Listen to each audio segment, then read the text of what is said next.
right okay ඉතින් පුතේ ඔයා තවත් මේ ඊටමත් වැදගත් වෙන වාක්‍ය කීපයක් ඉගෙන ගන්න යන්නේ මේ වීඩියෝ එකෙන්. මේ වීඩියෝ එකෙත් මම මේ උගන්වන වාක්‍ය පිළිබඳව ඔයා හොඳින් හිතලා බලන්න. ඇත්තටම ඔයා මේ දේවල් පාවිච්චි කරලා තියෙනවද? මේවා ඇත්තටම වැදගත් වෙන දේවල්ද? මේවා කොහොමද මම භාවිතා කරන්න කියලා මම හැම වෙලෙම ඔයාලට පැහැදිලි කරලා දෙනවා. ඉතින් පළවෙනි වාක්‍යය තමයි we miss you very much. we miss you very much. කෙනෙක් ඔයාලට කිව්වොත් එහෙම we miss you very much කියලා ඒකෙන් එයා දෙන අදහස තමයි අපිට ඔයා නැතුව හරිම පාළුයි. අපිට ඔයා නැතුව හරිම පාළුයි. we miss you very much. we miss you very much. we miss you very much. අපිට ඔයා නැතුව හරිම පාළුයි. ඒක ඕනනම් මට ඔයා නැතුව හරිම පාළුයි කියන්නත් පුළුවන්. I miss you very much කියන්නත් පුළුවන්. I miss you very much. I miss you very much. I miss you very much. I miss you very much. අපිට ඔයා නැතුව හරිම පාළුයි. We miss you very much. මට ඔයා නැතුව හරිම පාළුයි. I miss you very much.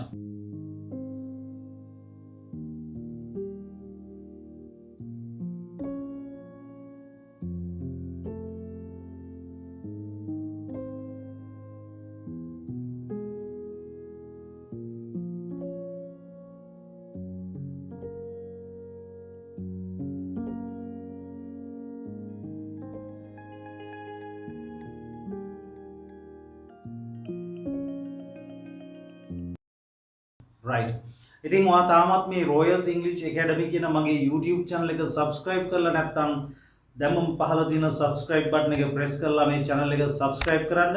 මේ විදිහේ එදිනෙදා භාවිතා කරන ඉතාමත් ප්‍රයෝජනවත් videos අපි YouTube එකට upload කරපු ගමන් ඔයාලට මේ දේවල් නරඹන්න පුළුවන්. ඒත් එක්කම පොඩි like එකක් දාන්න, video එක හොඳද නැද්ද කියලා comment එකක් දාන්න. තවත් කෙනෙකුට මේ දේවල් බලලා ඉගෙන ගන්න මේ video එක share කරන්න. right එහෙනම් ඉතුරු වාක්‍ය වලට යන්න කලින් වීඩියෝ එක අපේ channel එක subscribe කරන්න අමතක කරන්න එපා. පහළ තියෙනවා subscribe button එක. ඊළඟ වාක්‍යය තමයි I can do without you. I can do without you. I can do without you කියන්නේ මට ඔයා නැතුව බෑ. I can do without you මට ඔයා නැතුව බෑ. නැත්නම් මට ඔයාව ඕනෙමයි. මට ඔයාව ඕනෙමයි. පැහැදිලිද? I can do without you. I can do without you.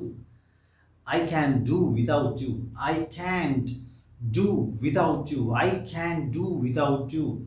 මට ඔයා නැතුව බෑ. මට ඔයාව ඕනෙමයි. මට ඔයාව ඕනෙමයි. okay right එහෙනම් පැහැදිලි ඇති මේ කොටස් දෙක. අපි ඊළඟ කොටස සාකච්ඡා කරලා බලමු. ඒක තමයි මේ මස් උයන එක ඒ හැටි දෙයක් නෙමෙයි. මස් උයන එක ඒ හැටි දෙයක් නෙමෙයි. මස් උයන එක ගේමක් නෑ.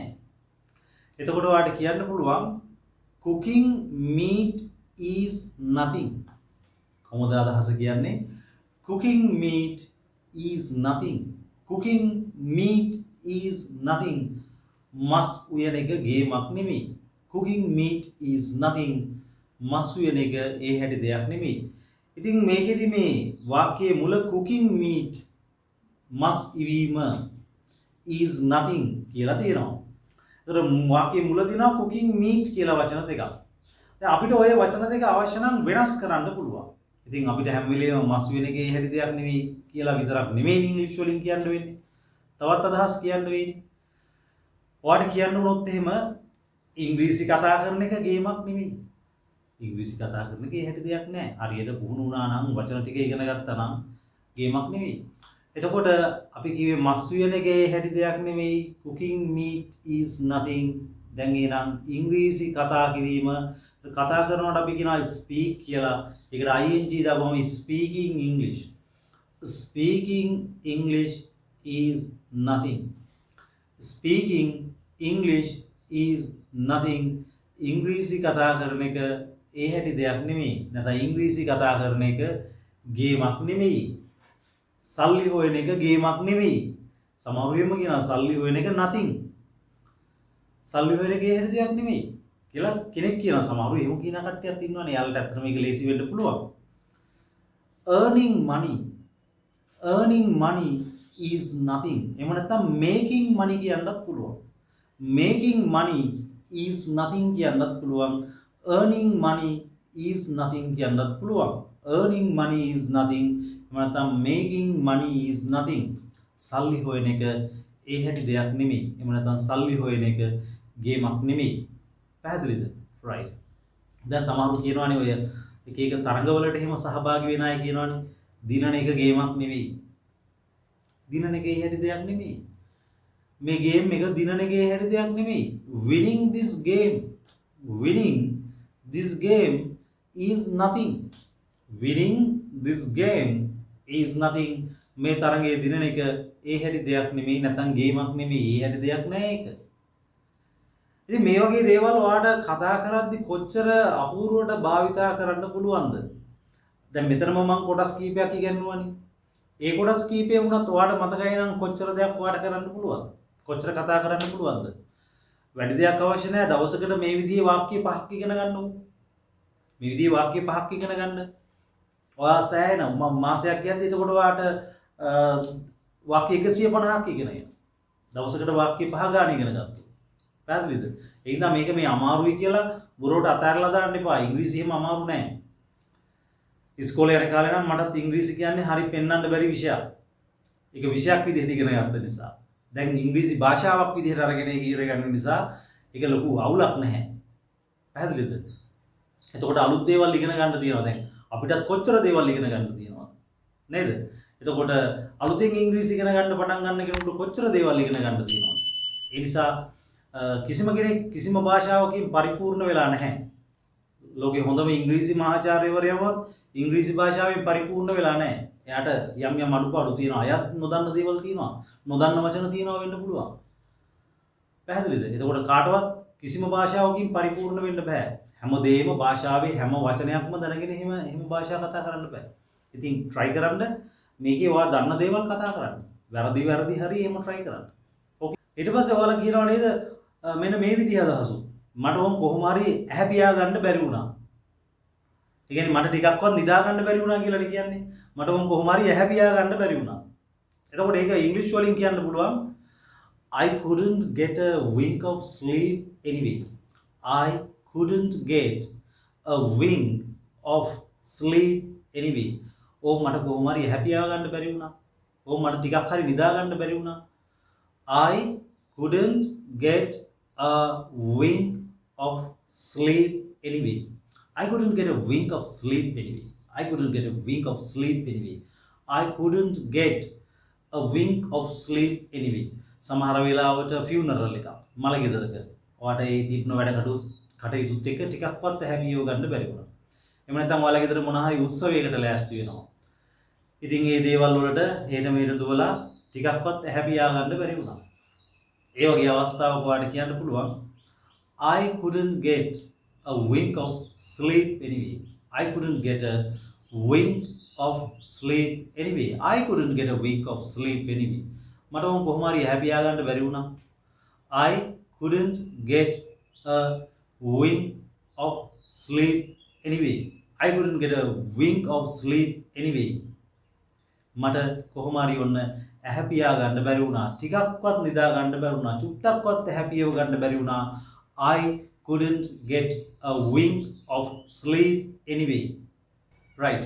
ඉතින් ඔයාලට මේ විදිහ අදහසක් කියන්න ඕනේ වුණොත් මට විනාඩියෙන් ගෙදර යන්න පුළුවන්. නැත්නම් මට විනාඩි කීපෙන් ගෙදර යන්න පුළුවන්.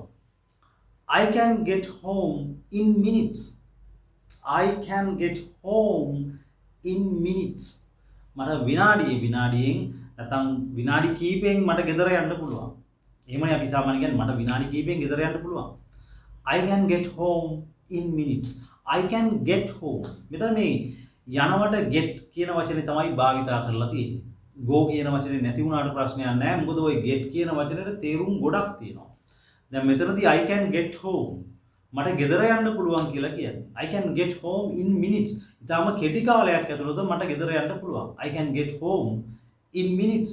I can get home in minutes. I can get home in minutes. Right. අපි යමු ඊළඟ අදහසට. ඊළඟ අදහස තමයි he is down with fever. He is down with fever. He is down with fever. එයාට හොඳටම උණ හැදිලා ඉන්නේ.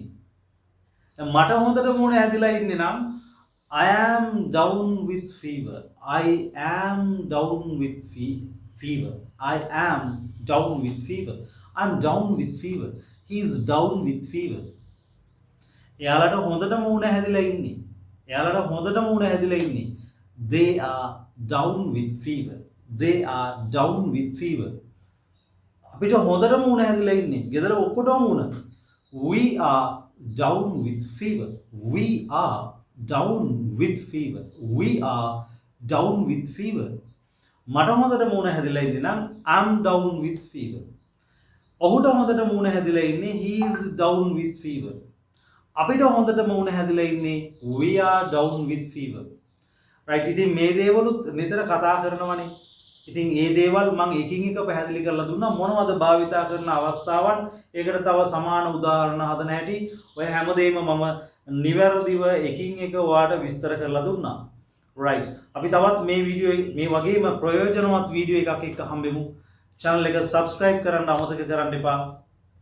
ඉතින් ඒ වීඩියෝ එකත් එක්ක ඔයාලට ගොඩක් දේවල් අනාගතයේදී ඉගෙන ගන්න පුළුවන් වෙයි. so let's meet later. Goodbye.